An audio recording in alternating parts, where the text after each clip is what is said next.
Hello, നമസ്കാരം. ആദ്യം നമുക്ക് ഒരു കല്യാണം കൂടിയാലോ? പോകാം.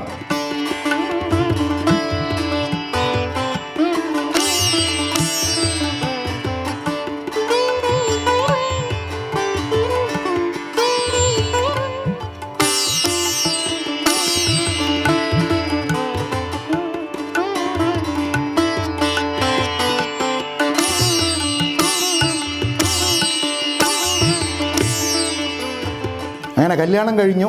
ഇനി അടുത്തെന്താണ്? 4 കൂട്ടം പ്രഥമനും കൂട്ടി ഒരു ശാപ്പാടാവാം. എന്തേ?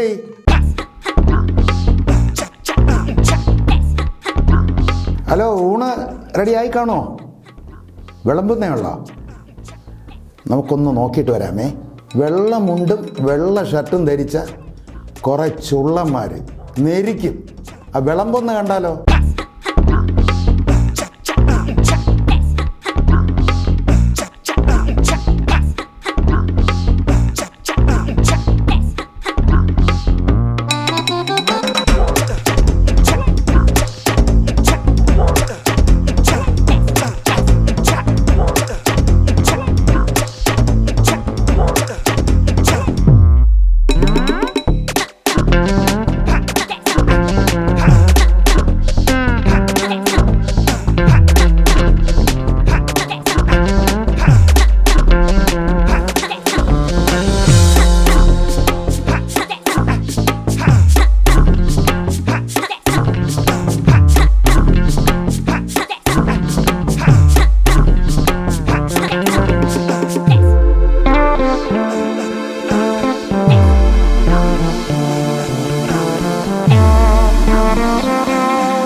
നമ്മളിപ്പോൾ കണ്ടത് കല്ലൂരിലുള്ള ശാസ്താ സമിതി.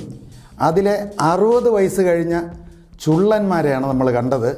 അവിടുത്തെ ഗ്രാമപഞ്ചായത്ത് പ്രസിഡന്റ് ഈ ചുള്ളന്മാരെ കുറിച്ച് വളരെ മെച്ചപ്പെട്ട രീതിയിൽ അവർ എല്ലാവരും തൃപ്തികരമായ രീതിയിൽ ഭക്ഷണം വിളമ്പുകയും തങ്ങളുടെ കടമ പൂർത്തിയാക്കുന്നവർ എല്ലാവരും ഒറ്റക്കെട്ടാക്കി നിന്ന് പൂർത്തി ചെയ്യുന്നവരാണ്. അതുകൊണ്ട് അവരെ അങ്ങേയറ്റം അഭിനന്ദിക്കുകയാണ്. അത് പൂർണ്ണമായും 100% വിജയകരമായിട്ട് അത് വളരെ സംതൃപ്തിയോടെ പൂർത്തിയാക്കുന്ന കാര്യത്തിൽ അവരെ അങ്ങേറ്റം ഒരിക്കൽ കൂടി അഭിനന്ദിക്കും. ഇതാ വരുന്നു അടുത്ത ചുള്ളൻ. അവിടുത്തെ ട്രഷററാണ് ശ്രീകണ്ഠൻ നായർ. സ്വാമി ശരണമയ്യപ്പ. എൻ്റെ പേര് ശ്രീകണ്ഠൻ നായർ. ഞാൻ ഈ ശാസ്ത്ര സമിതിയിലെ ഒരു അംഗമാണ്. ഇന്നത്തെ സമിതിയിലെ ട്രഷർ സ്ഥാനമാണ് എനിക്കുള്ളത്. ഈ സമിതി തുടങ്ങിയത് പരേതനായ ഉണ്ണികൃഷ്ണൻ നായരാണ് സാന്നിധ്യത്തിലാണ് ഇത് തുടങ്ങിയത്. ഈ തുടക്കകാലത്ത് നമ്മുടെ ഫുൾ പൈസയും ക്ഷേത്രത്തിലേക്ക് വേണ്ടിയിട്ടാണ് ഉപയോഗിച്ചുകൊണ്ടിരുന്നത്. ഇത് ഒരു കോവിലിലെ നമസ്കാര മണ്ഡപം, ഫ്രണ്ടിലുള്ള ഗോപുരം, അവിടുത്തെ ഫ്രണ്ടിലെ കവാടം, അത് പോയിട്ട് ഒരു വില്ലേജ് ഓഫീസ് ഇരിക്കുന്ന സ്ഥലം, നമ്മുടെ സ്ഥലം വാങ്ങി കെട്ടിടം വാങ്ങി വെച്ചത്, ഇതെല്ലാം നമ്മുടെ ഒരു ആസ്തിയായിട്ടാണ് ഉള്ളത്. ഇന്ന് പിന്നെ എല്ലാവരും ഏകദേശം നമ്മളിലെ ഒരു 50% പേരും സീനിയർ സിറ്റിസനാണ്. 50% 70% കൂടുതൽ സീനിയർ സിറ്റിസനാണ്. 60 വയസ്സിന് മുകളിലുള്ളവരാണ്. മിക്കവാറും കല്യാണങ്ങളുണ്ട്. ഈ കല്യാണ മുഹൂർത്തങ്ങളുള്ള എല്ലാ ദിവസങ്ങളിലും നമുക്കുണ്ട്. സാധാരണ ഒരു കല്യാണത്തിന് നമ്മൾ 35, ഇപ്പം 2-3 കല്യാണം വരെ നമ്മൾ എടുത്ത് വിളമ്പുന്നുണ്ട് ഒരു ദിവസം ഉണ്ട്. അപ്പോൾ നമ്മൾ കൂടുതൽ വരുന്നതല്ല, വെളിയിൽ നിന്ന് ശമ്പളം കൊടുത്ത് ചിലപ്പോൾ 10-75 പേര് വരെ വേണ്ടി വരും. 3 എണ്ണം ഒക്കെ എടുക്കണമെങ്കിൽ 75 പേരെങ്കിലും വേണ്ടി വരും. തലേ ദിവസം വന്ന് നമ്മൾ ഇലയൊക്കെ മുറിഞ്ഞ് തുടച്ച് ക്ലീൻ ആക്കി വെച്ചിട്ടാണ് പോകുന്നത്. എന്നിട്ട് പിറ്റേ ദിവസം രാവിലെ പോകും. ദൂരോട്ടാണെങ്കിൽ വാഹനം പിടിച്ചാണ് പോകുന്നത്. അടുത്ത് വന്നത് ഒരു ചെറുപ്പക്കാരനാണ്, അവിടുത്തെ സെക്രട്ടറി പ്രഭാകരൻ നായർ. കല്ലിയൂർ ശാസ്ത്ര സമിതി വിളമ്പ് സമിതിയുടെ സെക്രട്ടറിയാണ് ഞാൻ. എൻ്റെ പേരാണ് പ്രഭാകരൻ നായർ. വിളമ്പിനെ സംബന്ധിച്ച് പറയുകയാണെങ്കിൽ ഞങ്ങൾ 1, 2, 3 ഒരു ദിവസം തന്നെ 3 മണ്ഡപത്തിൽ അറ്റൻഡ് ചെയ്തിട്ടുണ്ട്. അതിൻ്റെതായ ആൾക്കാർ ഞങ്ങൾക്കുണ്ട്. ഞങ്ങളൊരു 10-60 പേര് കൂടുതൽ ഞങ്ങളുണ്ട്. അപ്പോൾ എല്ലാം കണ്ടല്ലോ. ചുള്ളന്മാർ വിളമ്പട്ടെ. നമുക്ക് വീണ്ടും കാണാം. Bye bye.